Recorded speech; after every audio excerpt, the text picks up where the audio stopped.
Hey guys, my name is Jamie, and let's break down some walls. There are quite a few films that I would have wanted to review this month and I also have seen in the cinema. Aw, man! But due to time constraints, I've decided to review Call Me By Your Name. Set in 1983 in northern Italy, 17-year-old boy Elio has to deal with the arrival of an American graduate student called Oliver, who has come to work with his father, an American professor. Together they experience an unforgettable summer of music, food, romance, and passion. Call me by your name and I'll call you by mine. In this lively film, a teenager explores his sexuality and learns of the complexities of human relationships.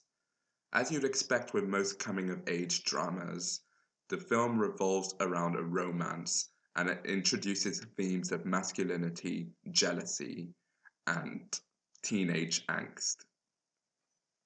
Overall, in terms of the tone, the film was very light-hearted and fun, yet also very touching at critical times. What was particularly amazing about this film was how well developed characters were. Starting off with Elio, who is essentially this multi-talented, multilingual genius, and then there is Oliver as well, who comes across first of all as an alpha male type, but turns out to be a much more sensitive soul.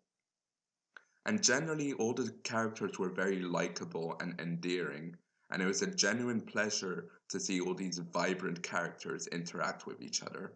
I haven't seen anything else by this director, but it was a very good first impression. Aside from some scenes that dragged on a little bit, I thought that the pacing was done very well in this film. In addition, even though the story was quite straightforward, I think that he handled it very delicately in a way that was reminiscent of Brokeback Mountain due to the tangible tenderness between the characters.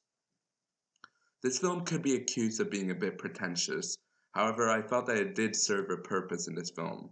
The characters themselves are actually quite intellectual, so it worked in favor of the story. Something else that was really impressive about this film was the cinematography. The camera work caught the beauty of northern Italy so well that nature itself almost became a character and brought the vibrancy that was felt throughout this film. This vibrancy was captured by the soundtrack as well, with a great mix of classical pieces and the delicate tones of Sufjan Stevens' voice adding to that atmosphere well throughout the film. This was echoed in the production design as well, since they were staying in a very fancy countryside house and in their costumes as well that were very colorful. It was the 80s after all. The editing was smooth and seamless for most of the time, and it worked well with some of the dynamic camera movement.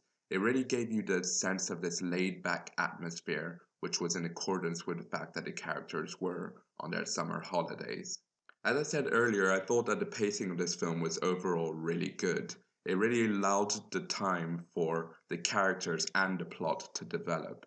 But this was done particularly through the dialogue that was very animated and entertaining and brought these characters to life. It's what made the whole thing, the whole romance of it all, so believable. Overall, I think that the story was told beautifully and that the film itself was very visually impactful. That's why I'm going to give it an 8.